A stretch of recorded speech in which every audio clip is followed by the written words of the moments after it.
அற்புத வல்லமை இயேசுவே இரத்தத்தால் வல்லமை உண்டே உண்டே, அற்புத வல்லமை ஆட்டுக்குட்டியின் இரத்தத்தினால் வல்லமை உண்டு உண்டு, அற்புத வல்லமை இயேசுவின் இரத்தத்தால் வல்லமை உண்டு உண்டு, அற்புத வல்லமை ஆட்டுக்குட்டியின் இரத்தத்தினால் வல்லமை உண்டு உண்டு, அற்புத வல்லமை இயேசுவின் இரத்தத்தால் வல்லமை உண்டு உண்டு, அற்புத வல்லமை ஆட்டுக்குட்டியின் இரத்தத்தினால்.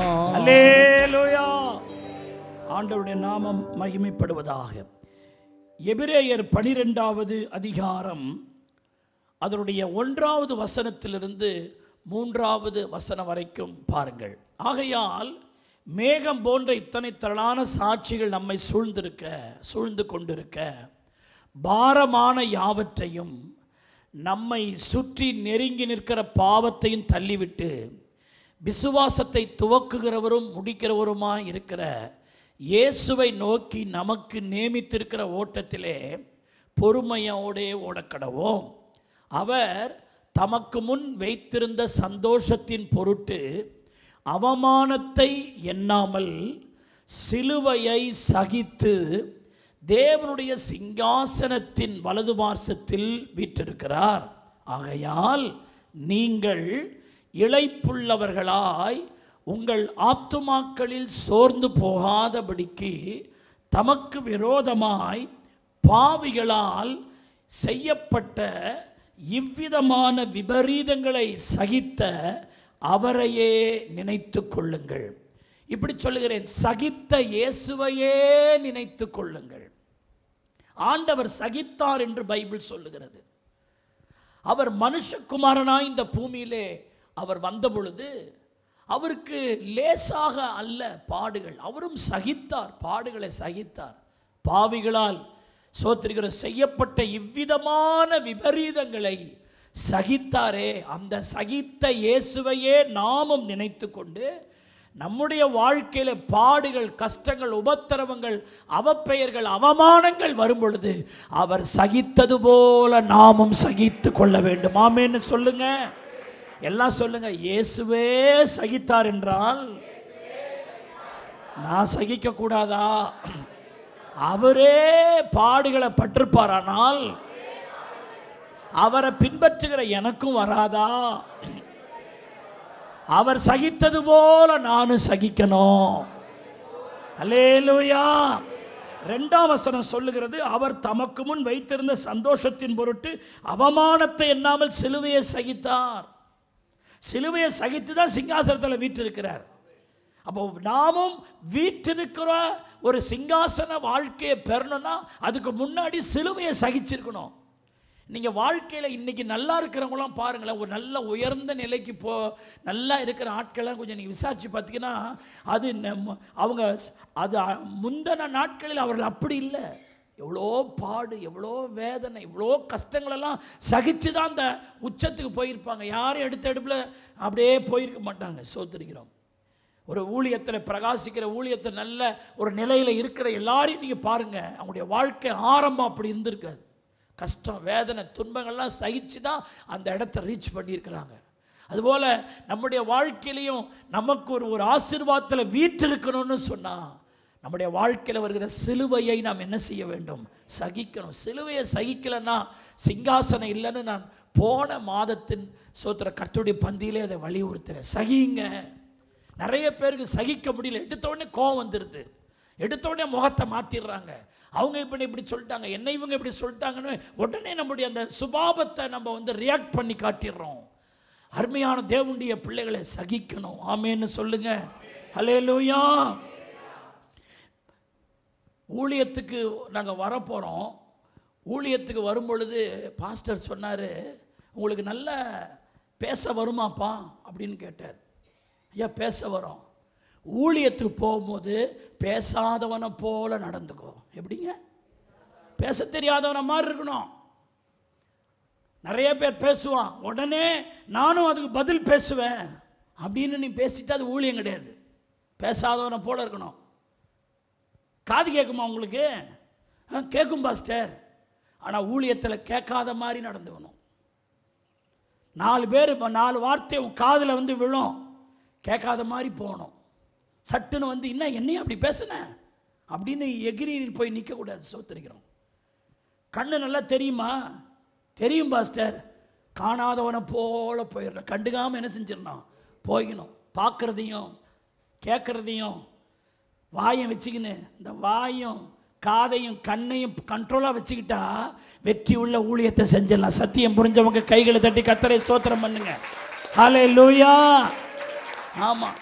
ஆகவே பார்க்காதவன் மாதிரி, கேட்காதவன் மாதிரி, பேசாதவன் மாதிரி எந்த ஒரு விசுவாசி கடந்து போகிறாங்களோ அவங்க தான் தனக்கு வருகிற சிலுவையை சகித்து கர்த்தருக்கு முன்னாடி போய் நிற்பாங்க. ஆமேன்னு சொல்லுங்க.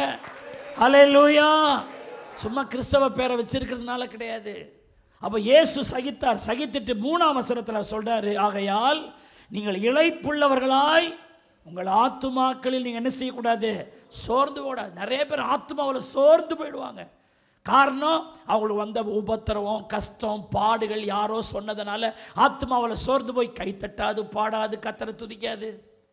அவருடைய பிரச்சனைகளே நினச்சிக்கிட்டு யோசனை பண்ணிக்கிட்டு கத்தரோடு கூட நல்லா ஐக்கியப்படாமல் இருப்பாங்க. அப்போ ஆண்டவர் சொல்கிறாரு, உங்கள் ஆத்மாவில் சோர்ந்து போகாமல் தமக்கு விரோதமாய் பாவிகளால் செய்யப்பட்ட இவ்விதமான, அர்த்தம் என்னன்னா, இன்னைக்கு நம்ம படுற பாடெல்லாம் இயேசு ஏற்கனவே கடந்து அதை சகித்து ஜெயம் எடுத்தவர்.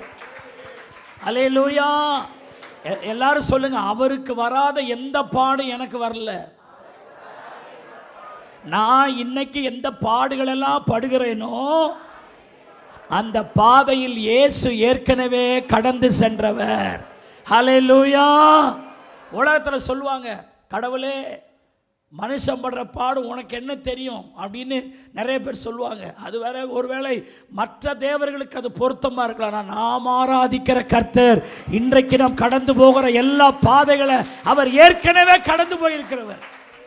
அவருக்கு நம்முடைய கஷ்டம் பிரச்சனைலாம் தெரியாமல் இருக்கிறது இல்லை. சோத்திரிக்கு எல்லாம் அவருக்கு தெரியும். அவர் அதை சகித்தது போல நாம் என்ன செய்யணும்? சகிக்கணும். அருமையான தேவனுடைய பிள்ளைகளே, இந்த சகிக்க வேண்டும் என்கிற இந்த ஒரு காரியத்தை ஒவ்வொரு மாதமும் நாம் பல காரியங்களை சொல்லிட்டு வரோம். இயேசு எதையெல்லாம் சகித்தார் அப்படின்னு சோத்திரிக்கிறோம். இன்றைக்கு ஒரு காரியத்தை நான் சொல்கிறேன், தேவன் எதை சகித்தார்னு. வேத பாரகர், நியாய சாஸ்திரிகள் முதலானோர் வேத வாக்கியங்களை தவறாக பொருள் விளக்கம் செய்தவைகளை சகித்து கொண்டார். இந்த வார்த்தையை கொஞ்சம் பாருங்க. வேதபாரர், நியாய சாஸ்திரிகள் முதலானோர் வேத வாக்கியங்களை, ஆண்டவர் சொன்ன வேத வாக்கியங்களுக்கு அவங்க என்ன பொருள் எடுத்துட்டாங்க? தவறான ஒரு பொருள் எடுத்து கண்ட மாதிரி ஆண்டவரை பேசுனாங்க. ஆண்டவர் அதை என்ன செய்து கொண்டார்? சகிக்கிறார். ஆண்டவர் சொன்னது வேற அர்த்தத்தில் ஒன்று சொல்லியிருப்பார். ஆனால் இவங்க ஒரு அர்த்தத்தை எடுத்துக்கிட்டு இப்படி சொல்லிட்டார், இப்படி சொல்லிட்டாரு, இவர் வேதத்தை புரட்டுறாரு அப்படின்னு சொல்லி ஆண்டவரை போய் சோத்திரம் நிந்தித்து பேசினாங்க. ஏசப்பா அதை சகித்து கொண்டார். அல்லேலூயா. நாமும் நம்முடைய வாழ்க்கையிலே நாம் சொல்கிறத மற்றவங்க தவறாக புரிஞ்சுக்குவாங்க. நம்ம ஒன்று நினச்சி சொல்லுவோம், ஆனால் அதை கேட்குறவங்க வேற மாதிரி என்ன செய்வாங்க? நினச்சிக்கிட்டு இவன் இப்படி சொல்லிட்டா, என்ன இந்த மாதிரி சொல்லிட்டாங்களா அப்படின்னு சொல்லும்போது இயேசு சகித்தது போல நாமும் சகிக்க வேண்டும்.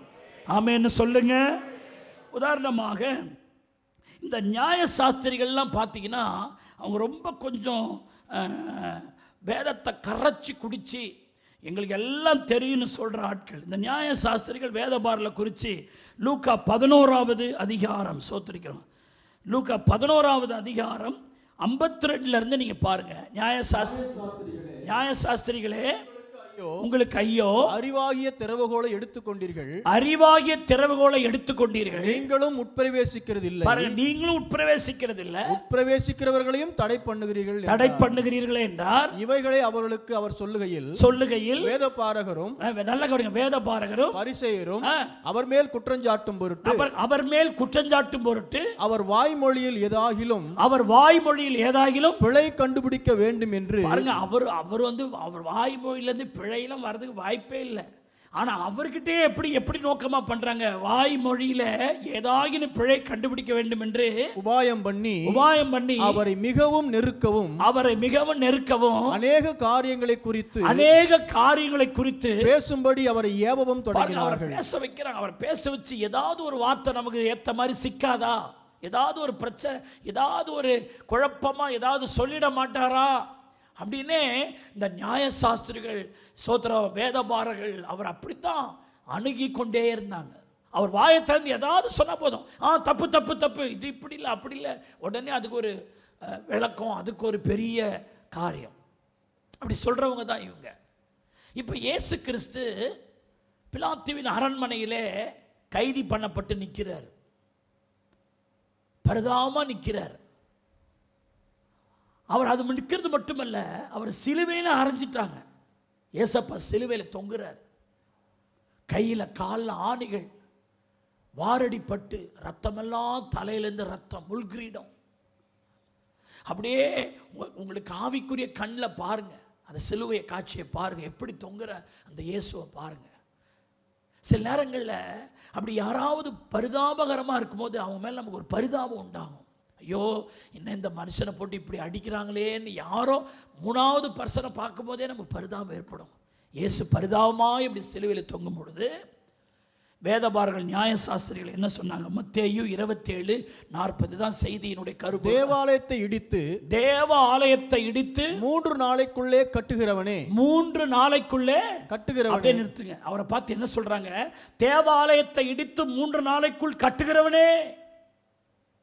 ஆண்டவர் ஒரு முறை அதை சொன்னார், இந்த ஆலயத்தை இடித்து போடுங்கள், 3 நாளைக்குள்ள என்ன செய்வேன், கட்டுவேன்னு சொல்லி அவர் தம்முடைய சரீரத்தை குறித்து சொன்னார்னு இருக்கு பைபிள்ல. ஆனா இவங்க அவர் சொன்னதை தப்பா புரிந்து கொண்டு அதை இங்க சொல்லி காட்டுறாங்க. தேவாலயத்தை இடிச்சு 3 நாளுக்குள்ள கட்டுவேன்னு சொன்ன ஆளு தானே, நீ ஏன் இப்ப இடிஞ்சு போய் கிடக்கிற? தெரியுதா தெரியல உனக்கு? இந்த தேவாலயத்தை கட்ட 46 வருஷம் ஆயிற்று. இந்த மனுஷன் யார் தெரியுமாயா? எல்லாத்தையும் கூட்டு சொல்றான். தேவாலயத்தையே இடிப்பேன்னு சொன்னவர் என்று சொல்லி இயேசு கிறிஸ்துவை எல்லாரும் தவறாய் புரிந்து கொள்ள வேண்டும் என்று அங்க கூவறாங்க. இயேசு சிலுவையில் பரிதாபமா தொங்குறாரு. அவர் பேரை கெட்ட பேராக்குறதுக்கு அங்க நிக்கிற ஏராளமான மக்கள் காணும்படி சொல்றாங்க, இவர் யார் தெரியுமா? தேவாலயத்தை இடிக்கிறேன்னு சொன்னாரு. எல்லாரும் கொஞ்சம் யோசிக்கிறாங்க, இவரா சொல்லிடுறாரு? ஆமாங்க, நாங்க கேட்டாங்க, தேவாலயத்துக்குள்ள வந்து இதை சொன்னாருங்க. அவரு இந்த கோயிலை நான் இடிச்சிருவேன்னு சொன்னாருங்க. அப்ப எல்லாருக்குமே இயேசுவின் மேல ஒரு தவறான அபிப்பிராயம் உண்டாகுது. எல்லாரும் சாதாரணமா பரிதாபமா பார்த்தவங்க கூட இப்ப ஆண்டவரை கோபமா பார்க்கறாங்க. எவ்வளவு கொழுப்பு இருக்கும்! தேவாலயத்தை இடிக்கிறேன்னு இவர் சொல்லி இருக்கிறாரு. சில நேரம் இந்த செய்தியை கேட்டுக்கொண்டிருக்கிற அருமையான கர்த்தருடைய பிள்ளைகளே, நம்மை குறித்து உலகம் அப்படி விமர்சிக்கும். நம்ம ஒரு காரியத்தை நினைச்சு சொல்லியிருப்போம், ஆனா நம்ம கெட்ட பேர் நமக்கு உண்டாக்குவதற்கு 4 பேர் நமக்கு தீமையாக நம்மளை நினைக்கணும்னு வீடு வீடா போய் அந்த சிஸ்டர் இப்படி சொல்லிட்டாங்க, அந்த பிரதர் இப்படி சொல்லிட்டாங்கன்னு ஊரா நம்முடைய மதிப்பை குறைக்கும்படி, நம்முடைய நாணயத்தை குறைக்கும்படி அப்படிப்பட்ட பாடுகள் உங்க வாழ்க்கையில வரலாம். இயேசு சகித்தார். ஹல்லேலூயா. நான் சொல்ற செய்தி எத்தனை பேருக்கு விளங்குது? ஆனா நீங்க உண்மையில அப்படி நினைச்சு சொல்லியிருக்க மாட்டீங்க. ஆனால் அதை எப்படியாகிலும் உங்கள் பேரை ரிப்பேர் ஆக்கணும், உங்கள் குடும்பத்தை உங்கள் பேரை ரிப்பேர் ஆக்கணும், உங்கள் ஃபேமிலியை சோதர 4 பேர் குறைவாக நினைக்கணும்னு போய் ஊடுடா போய் ஏறி சொல்லுவாங்க, அவங்க இப்படி பண்ணிட்டாங்க. அப்போ மற்றவங்க கூட என்ன பண்ணுவாங்க, நம்மள்கிட்ட விசாரிக்க மாட்டாங்க. பாஸ்டர், பிரதர், உங்களை பற்றி இப்படி சொல்கிறாங்க, இது உண்மைதானான்னு கூட கேட்டால் கூட நம்ம விளக்கம் கொடுக்கலாம். ஆனால் இன்னொருத்தவங்க சொல்கிற பொய்யை நம்பி அவங்க நம்மளை அப்படியே தான் பார்ப்பாங்களே ஒழிய நம்மள்கிட்ட யாரும் வந்து விளக்கம் கேட்கவே மாட்டாங்க. தேவாலயத்தை இடிக்கிறேன்னு சொன்னார்னு சொல்லி அவர் மேலே பொய்யான புரளியை கிளப்பி விடுறாங்க. ஏற்கனவே ஆண்டவர் சிலுவை பாடுகளை தொங்கிக் கொண்டிருக்கிற இயேசுவை அன்றைக்கு நியாய சாஸ்திரிகளும் வேதபாரர்களும் தவறாய் விமர்சனம் பண்ணுகிறார்கள். என் ஆண்டவராக இயேசு கிறிஸ்து அதை சகித்தவராய் சிலுவையிலே தொங்குகிறார். இன்றைக்கும் கர்த்தருடைய சரீரத்திலும் அவருடைய ரத்தத்திலும் பானம் பண்ண போகிற நீங்கள் நியாய நீதியை பேசிகிட்டு இருக்கக்கூடாது. சில நேரம் அநியாயமான விமர்சனங்கள், அநியாயமான காரியங்கள் வரும். இயேசு சகித்தார். இது எப்போ நடந்தது? யோவான் 2ஆம் அதிகாரம் 14 21 வரைக்கும் வாசிக்க கேட்போம். தேவாலயத்திலே ஆடுகள் மாடுகள் புறாக்களாகிய இவைகளை விற்கிறவர்களையும் காசுக்காரர் உட்கார்ந்து இருக்கிறதையும் கண்டு கயிற்றினால் ஒரு சவுக்கை உண்டு பண்ணி அவர்கள் யாவரையும் ஆடு மாடுகளையும் தேவாலயத்துக்கு புறம்பே துரத்திவிட்டு காசுக்காரருடைய காசுகளை கொட்டி பலகைகளை கவிழ்த்து போட்டு எல்லாத்தையும் கவிழ்த்து போட்டு புறா விற்கிறவர்களை நோக்கி இவைகளை இவ்விடத்திலிருந்து எடுத்துக்கொண்டு போங்கள், என் பிதாவின் வீட்டை ஆண்டவர் சொல்றார், என் பிதாவின் வீட்டை வியாபார வீடாக்காதீர்கள் என்றார். அப்பொழுது உம்முடைய வீட்டை குறித்து உண்டான பக்தி வைராகியம் என்னை பட்சித்தது என்று எழுதி இருக்கிறதை அவருடைய சீஷர்கள் நினைவு கூர்ந்தார்கள். அப்பொழுது யூதர்கள், இங்கதான் வராங்க, யூதர்கள் அவரை நோக்கி நீர் இவைகளை செய்கிறீரே, நம்ம சர்ச்சில் ஆலயத்தில் இது என் பிதாவின் வீடு, இது அப்படி பண்ணாதீங்க இப்படி பண்ணாதீங்கன்னு ரொம்ப ஓவரா பேசி நிக்கிறீங்களே, இதற்கு என்ன அடையாளத்தை எங்களுக்கு காண்பிக்கிறீர்கள்? என்ன என்னுடைய பிதாவின் வீட்டை வியாபார ஸ்தலமாக அடிச்சு நொறுக்கிறீங்களே, இத சொல்ல நீங்க யாரு? பிதாவின் வீடுன்னு சொல்றீங்களே, அவன் சொல்றான் நீ யாரு அப்படின்ற மாதிரி ஒரு கொஸ்டின் வருது. அப்பதான் இயேசு சொன்னார் 9-19 வசனம். இயேசு அவர்களுக்கு பிரதியுத்தரமாக இந்த ஆலயத்தை இடித்து போடுங்கள். அவரை நீ யாருன்னு தான் கேட்டாங்க. உம்முடைய அடையாளம் என்ன என்று கேட்கிறாங்க. ஆண்டவர் தான் அடையாளத்தை சொல்றாரு. என்ன அடையாளத்தை சொல்றாரு? அவர்களுக்கு ஆலயத்தை இடித்து போடுங்கள் 3 நாளைக்குள்ளே இதை எழுப்புவேன் என்றார். அப்பொழுது யூதர்கள் இந்த ஆலயத்தை கட்ட 46 வருஷம் சென்றதே, நீர் இதை 3 நாளைக்குள்ளே எப்படி எழுப்புவீரோ என்றார்கள்.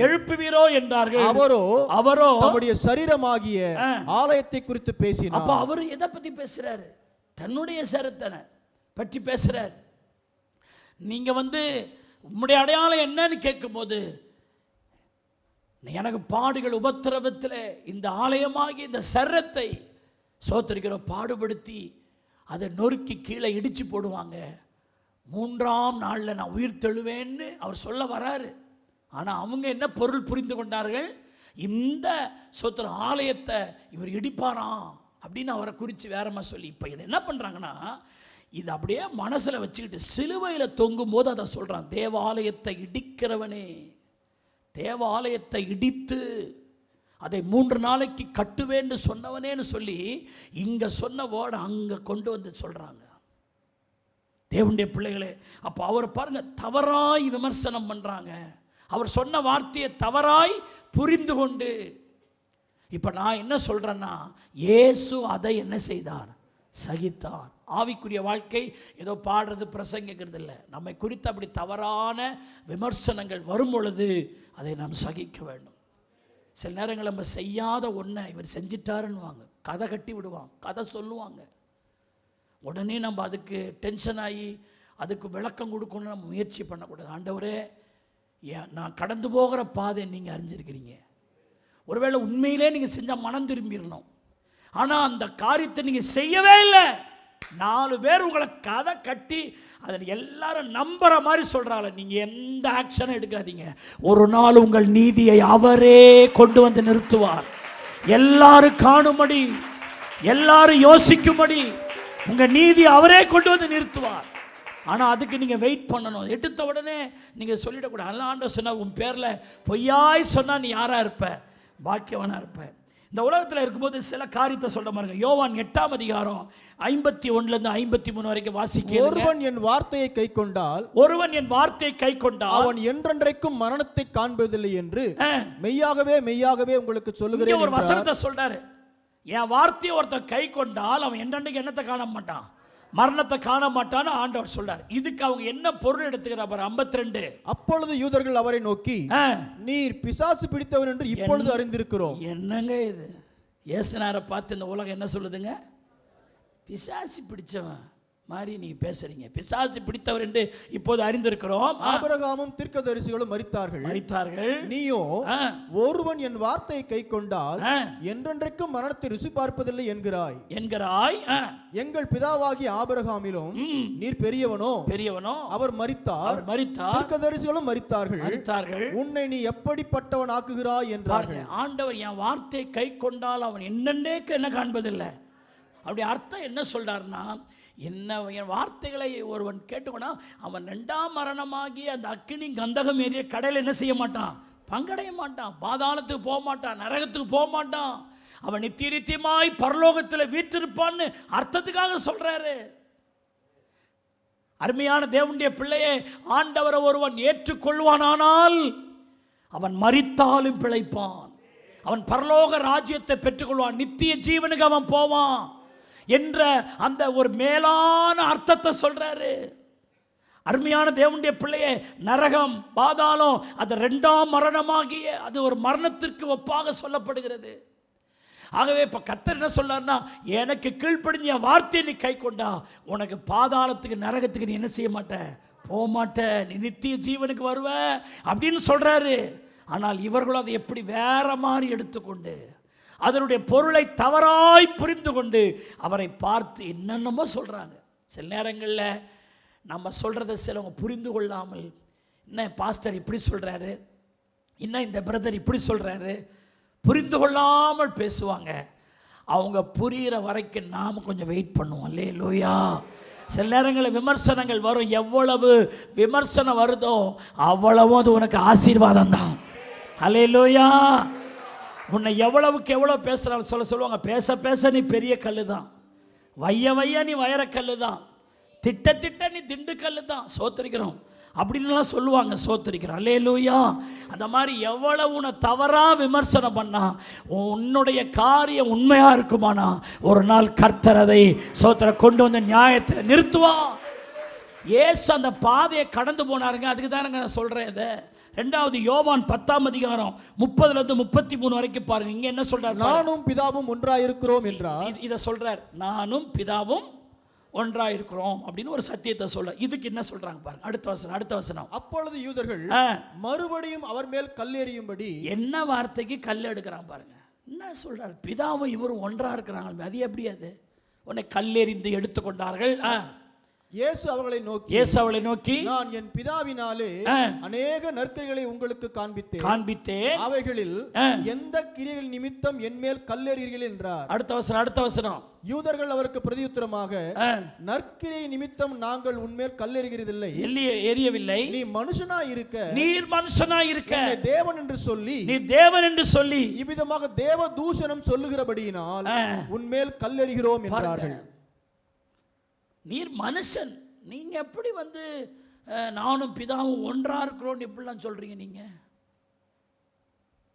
அப்போ ஆண்டவர் கீழே சொல்றாரு, தேவர்கள் என்று சொல்லப்படவில்லையா? பழைய ஏற்பாட்டில் இருக்கிற வசனங்கள் எல்லாம் அவர் கோடிட்டு காட்டுறார். சொல்லப்படலையா?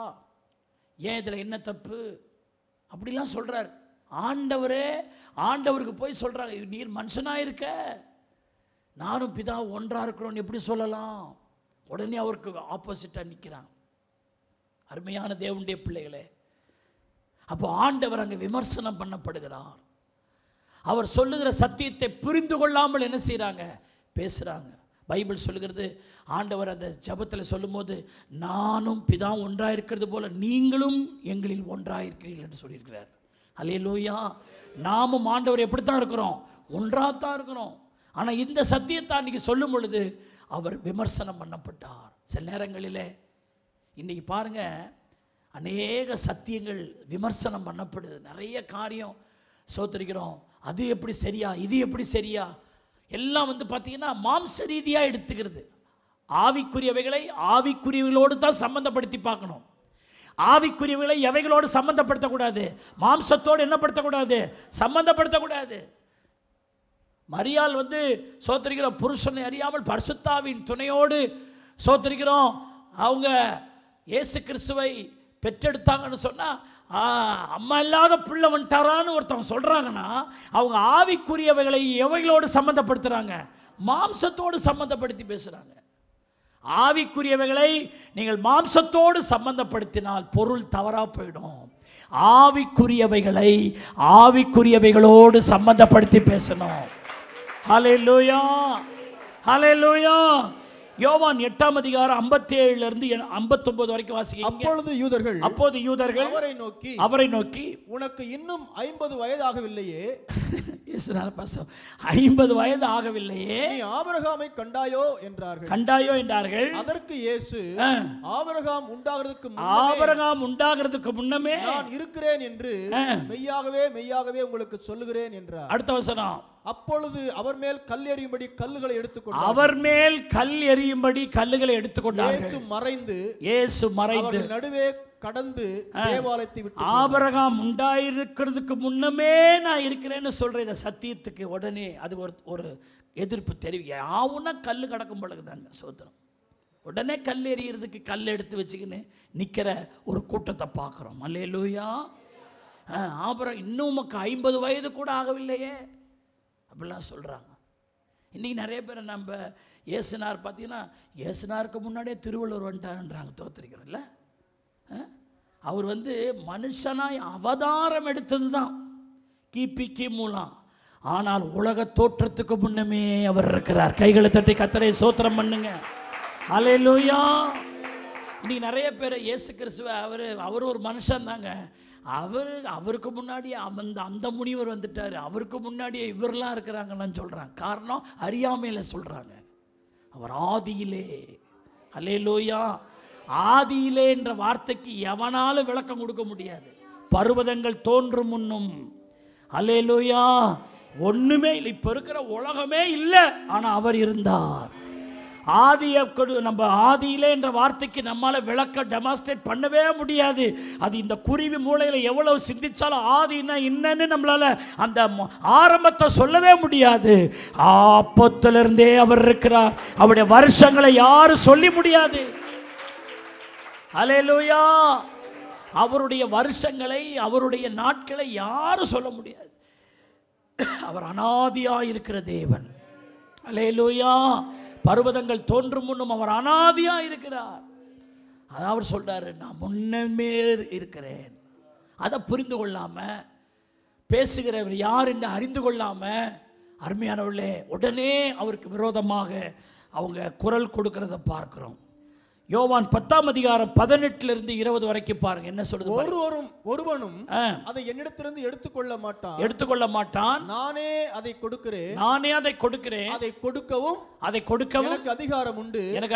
அதை மறுபடியும் எடுத்துக்கொள்ளவும் எனக்கு அதிகாரம் உண்டு. இந்த கட்டளையை பிதாவினிடத்தில் பெற்றுக்கொண்டேன் என்றார். வசனங்களின் நிமித்தம் யூதருக்குள்ளே மறுபடியும் பிரிவினை உண்டாயிற்று. அவர்களில் அநேகர் இவன் பிசாசு பிடித்தவன், என்னென்ன பட்டம் கொடுக்கிறாங்க பார், பிசாசு பிடித்தவன், பைத்தியக்காரன், ஏன் இவனுக்கு செவி கொடுக்கிறீர்கள் என்றார்கள். நமக்கு நம்ம சொன்ன உடனே கோவம் வந்துருது. ஏசுனார் என்னென்னலாம் சொல்லியிருக்கிறான் பாருங்க. பரலோகம் அவருக்கு பேர் கொடுக்குறது இம்மானுவேல், இயேசு இல்லை, ஆலோசனை கர்த்தா, வல்லமை உள்ள தேவன், நித்திய பிதா, சமாதான. பரலோகம் கொடுக்குற பேர். உலகம் என்ன பேர் கொடுக்குது பாருங்க. பிசாசு பிடித்தவன், பைத்தியக்காரன், போஜன பிரியன், பாவிகளுக்கு சிநேகிதனாக இருக்கிறவன், பேய்களின் தலைவனாக இருக்கிற பெயல்செபூலினால் ஆவிகளை என்ன செய்கிறாரு, துரத்துறாரு. இவர் பாவிகள் வீட்டில் போய் தங்க போறாரு. என்னென்னமோ சொல்றாங்க. சில நேரம் இந்த ஊழிய பாதையில் நான் போகும்போது, பாஸ்டர் உங்களை இப்படி சொன்னால், அவன் சொன்னதை இவங்க சொல்லாமல் கூட இருக்கலாம். நம்மள்கிட்ட சொல்லுவாங்க, உங்களை இப்படி சொன்னாங்க பாஸ்டர் அப்படின்வாங்க. நமக்கே கொஞ்சம் கபிக்குன்னு தான் இருக்கும். தோத்திரம் இப்படியா சொன்னார், ஆனால் வெளியே காண்பிக்க மாட்டோம். ஆனால் நான் என்ன யோசிப்பேன்னா, எனக்கு எல்லாம் உடனே ஆண்டவருடைய காரியம் தான் வரும். அவரையே இந்த உலகம் பைத்தியக்காரன்னு சொன்னிச்சு, பிசாசு பிடிச்சவன்னு சொன்னிச்சு, நான் என்ன சொல்லாத அந்த உலகம்? அவரை சொன்ன உலகம் என்ன சொல்லாதா? நான் பெரிய இவனா ஆண்டவர் சொன்னார், பச்சை மரமாகிய எனக்கே இப்படி செய்வார்களானால். பச்சை மரம்னா என்ன அர்த்தம்? நல்ல கனி கொடுக்குற மரம். பச்சை மரம்னா என்ன? நல்ல காய் காய்க்கிற மரம். பச்சை மரம்னா என்ன? புரோஜனமான மரம். பட்டை மரம் ஒன்றுத்துக்கும் அந்த பட்டை மரத்தை அடுப்பில் எரிய வைக்கிறது தான் பயன்படுவோம் ஒழிய அதுலேருந்து ஒரு காயோ கனியோ என்ன செய்ய முடியாது. அப்போ ஆண்டவர் சொன்னார், காய் காய்க்கிற மரமாகிய அவங்களுக்கு எல்லா தேவையில சந்திக்கிற மரமாகிய எனக்கே இப்படி செய்வார்களானால் பட்டை மரமாக இருக்கிற உங்களுக்கு செய்ய மாட்டார்களா? ஆகவே உங்களுக்காக உங்கள் பிள்ளைகளுக்காக என்ன பண்ணுங்க? ஜெபம் பண்ணுங்கன்னு ஆண்டவர் சொன்னார். அல்லேலூயா. அப்போ சிலுவையில் அவர் விமர்சனம் பண்ணப்படுகிறார். அதுதான் இன்னைக்கு நீங்க இந்த சத்தியத்தை தான் உங்க இறுதிய பலகைகளை எழுதிட்டு போனோம். அப்போ ஆண்டவர் எதை சகித்தார் என்றால், அவர் சொன்ன வேத வாக்கியங்களுக்கு தவறான பொருள் விளக்கத்தை கொடுத்த பொழுது ஏசு இல்லைல்லப்பா நான் அந்த அர்த்தத்தில் சொல்லலை, நான் இந்த அர்த்தத்தில் சொன்னேன், அதுக்கு விளக்கமே கத்தனை செய்யல, கொடுக்கவே இல்லை. அவர் நினைச்சா கொடுத்துருக்கலாமா? கொடுத்துருக்கூடாதா? கொடுக்கல. Jesus was silent. சில இடத்துல நீங்கள் விளக்கம் கொடுக்காதீங்க, ஸ்தோத்திரம் பண்ணி அமைதியாக அந்த இடத்த கடந்து போங்க. கத்தர் அதற்கு நேரத்தில் ஒரு விளக்கத்தை கொடுப்பாரு, அது மகிமையா இருக்கும். மார்க் 14:56 வாசிப்போம் இதே சம்பவத்தை இன்னொரு இடத்துல. அநேகர் அவருக்கு விரோதமாக பொய் சாட்சி சொல்லியும் அந்த சாட்சிகள் ஓவவில்லை. பாருங்க, அவரை நிறுத்தி அவரை எப்படியாவது சிலுவைக்கு ஏத்திரணும், அதுக்காக என்னென்னமோ கதை கட்டுறான், அவங்க என்னென்னமோ சொல்றாங்க. பைபிள் அப்படியே முந்தின வசனம் மறுபடியும் வாசிங்க.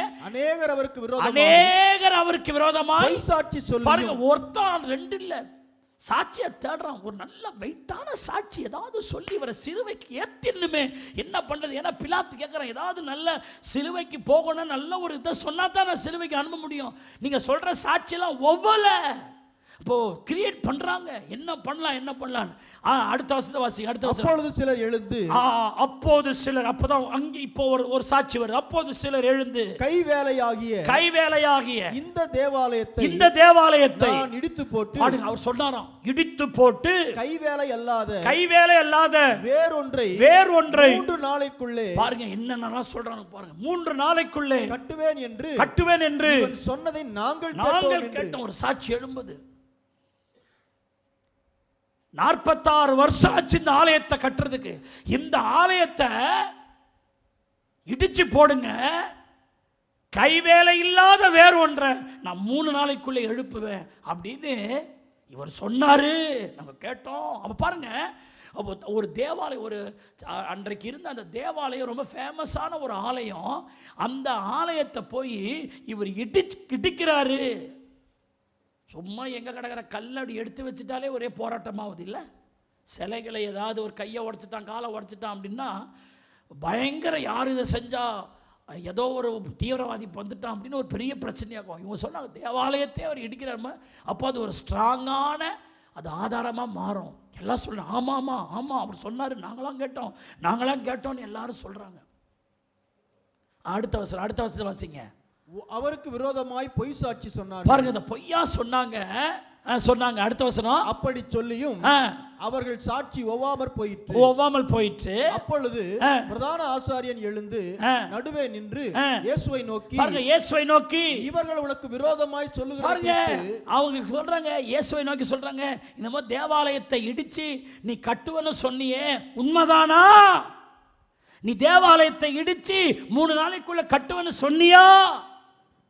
நீங்க அப்படி ஏதாவது சொன்னீங்களா? நீங்க எல்லாரும் சொல்றாங்களே, ஏதாவது சொல்லுங்க. சொல்லுகிறதை குறித்து நீர் ஒன்று சொல்லுகிறது இல்லையா என்று கேட்குறாங்க. அவர் நினைச்சா சொல்லியிருக்கலாம்ல, நான் அந்த ஆலயத்தை இடிக்க போறேன், நான் சொன்னது அது இல்லைங்க அப்படின்னு அவர் சொல்லியிருக்கலாம். ஆனா அடுத்த வசனம் சொல்லுது, அவரோ ஒரு உத்தரவு சொல்லாமல் கையை தட்டி கைகளை பேசாதிருந்தார். சத்தியம் புரிஞ்சவங்க ஹல்லேலூயா. விளக்கம் கொடுக்கல, அதுக்கு எந்த காரியத்தையும் சொல்லல. அவர் நினைச்சா சொல்லலாமா, சொல்ல முடியாதா? அவரை மாதிரி யாராலும் பேச முடியுமா சார்? அவரை போல யாராலும் சொல்ல முடியும்? சில நேரம் எகுத்துக்கிட்டு நிற்கிறோம், அப்படியே சாதிக்கிறோம். இல்லை அப்படியாக்கும் இப்படியாக்கும் சார், டயர்டாகிடுவோம். நம்ம சில காரியங்களாம் விட்டுறணும். சோத்திரம். அல்லேலூயா. அதுக்கு போய் விளக்கத்தை தேடிக்கின்னு சொல்லிக்கின்னு அதை உடனே போயிட்டு ஃபோன் பண்ணி இல்லைங்க நான் அப்படின்னா அப்புறம் ஒன்றை மறைக்கிறதுக்கு 9 கிளம்பின்னு வரும் தோத்திரம். அருமையான தேவனுடைய பிள்ளை, திரும்ப திரும்ப சொல்கிறேன், நீங்கள் செஞ்சிருந்தீங்கன்னா அறிக்கையிட்டு மன்னிப்பு கேட்டு விட்டுருங்க. ஆனால் நீங்கள் செய்யாத ஒன்றை, நீங்கள் பேசாத ஒன்றை, நீங்கள் வேறு ஒரு அர்த்தம் நினைத்து சொன்ன ஒன்றை வேறு ஒரு அர்த்தத்தோடு உங்களுக்கு விரோதமாக இதை திருப்பி விடும்படி செய்யப்படுமானால், இயேசு இங்கே என்ன நடந்தார்? ஒரு உத்தரவும் சொல்லாமல் அவர் எப்படி இருக்கிறாருங்க? பேசாதிருந்தார். ஆமென்னு சொல்லுங்க. அவர் பேசவில்லை, அதை நிரூபிக்கல, சைலண்டா இருக்கிறார். ஆனா இயேசு உயிர்த்தெழுந்து மரித்து அவர் பரலோகத்துக்கு அவர் போன பிறகுதான் அவர் சொன்னவைகளை எல்லாரும் நினைச்சு பார்த்தாங்களாம். அது எங்க வருது? யோவான் 2ஆம் அதிகாரம் 21, 22 ஆகிய வசனத்தை பாருங்க. அவரோ தம்முடைய சரீரமாகிய ஆலயத்தை குறித்து பேசினார். அவர் இப்படி சொன்னதை, நல்ல கவனிங்க, அவர் இப்படி சொன்னதை அவர் மரித்தோரிலிருந்து எழும்பின பின்பு பாருங்க, அவர் மரித்தோரிலிருந்து எழும்பின பின்பு அவருடைய சீஷர்கள் நினைவு கூர்ந்து, எப்ப நினைவு கூர்றாங்க பாருங்க. ஆனா அவர் அன்னைக்கு சொல்லியிருக்கலாம், ஆனா அன்னைக்கு அவரு சொல்லவே இல்லை. இப்ப மரித்தார், உயிர் தெழுந்து எங்க போயிட்டார்? பிதாவினிடத்துக்கு போயிட்டாரு. இப்பதான் உட்காந்து யோசிக்கிறாங்க, ஆண்டவர் அன்னைக்கு சொன்னாரு, அப்ப அவருடைய சரீரத்தை குறித்து தான் சொல்லியிருக்கிறார் போல, இந்த ஆலயத்தை குறித்து அவர் சொல்லல. அவர் தம்முடைய சரீரமாகிய ஆலயத்தை இடிச்சு போடுவாங்க, நீங்க இடிச்சு போடுங்க, அதை 3 நாளைக்குள்ள என்ன செய்வேன்? இடிப்பேன். இந்த ஆலயத்தை நான் இடிப்பேன் அப்படின்னா என்ன அர்த்தம்? அப்ப அவர் கூட யாரோ வந்து அவரை இடிக்கல, அவரே தன்னை இடித்து கொண்டார். உங்களுக்காக, எனக்காக, உங்கள் நல்வாழ்வுக்காக, என் நல்வாழ்வுக்காக அவருடைய சரீரமாகிய ஆலயத்தை உங்களை மேன்மைப்படுத்தும்படி அவருடைய சரீரமாகிய ஆலயத்தை அவரே இடித்து கொண்டார். அப்படித்தானே அதுக்கு பொருள் வருது. இந்த ஆலயத்தை இடித்து போடுங்கள் ஒரு பக்கம் சொல்றாரு. அருமையானோலே, அந்த அப்போ தன்னை இடிப்பதற்கு ஒப்பு கொடுத்தார். இடிக்கப்பட்ட இயேசு, உனக்காக எனக்காக இடித்து தள்ளப்பட்ட இயேசு உன்னை நிலைநிறுத்துவதற்காக, உன் குடும்பத்தை நிலைநிறுத்துவதற்காக. பைபிள் சொல்லுது, தானியம் அப்பத்துக்காக இடிக்கப்படும். ஏசாயாவில் வருது. தானியம் எதுக்காக இடிக்கப்படுதுங்க? அப்பத்துக்காக. இன்னைக்கு கூட இந்த கால வேளையில் இது இயேசு கிறிஸ்துவின் சரீரம்னு சொல்லும்போது என்ன தெரியுமா? எனக்காக இடிக்கப்பட்ட இயேசு. ஹல்லேலூயா. என்னை உயர்த்துவதற்காக, என்னை மேன்மைப்படுத்துவதற்காக, என்னை கட்டி எழுப்புவதற்காக, என் வாழ்க்கையை கட்டி எழுப்புவதற்காக, என் குடும்பத்தை கட்டி எழுப்புவதற்காக, என் பிள்ளைகளை கட்டி எழுப்புவதற்காக, இடிந்து போன என் வாழ்க்கையை கட்டி எழுப்புவதற்காக எனக்காக இடித்து தள்ளப்பட்ட இயேசு. ஹல்லேலூயா. 1000-10,000களில் சிறந்தவர். ஓ ஹல்லேலூயா.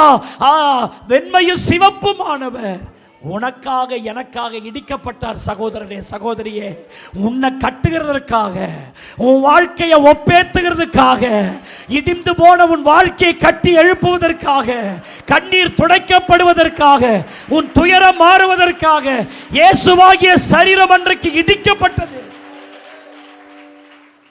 அன்னைக்கு மட்டும் அவர் இடிக்கப்படாது இருந்திருப்பாரானால் நம் மதில் இடிந்த பட்டணத்தை போல இருந்திருப்போம், அலங்கோலமாக இருப்போம்.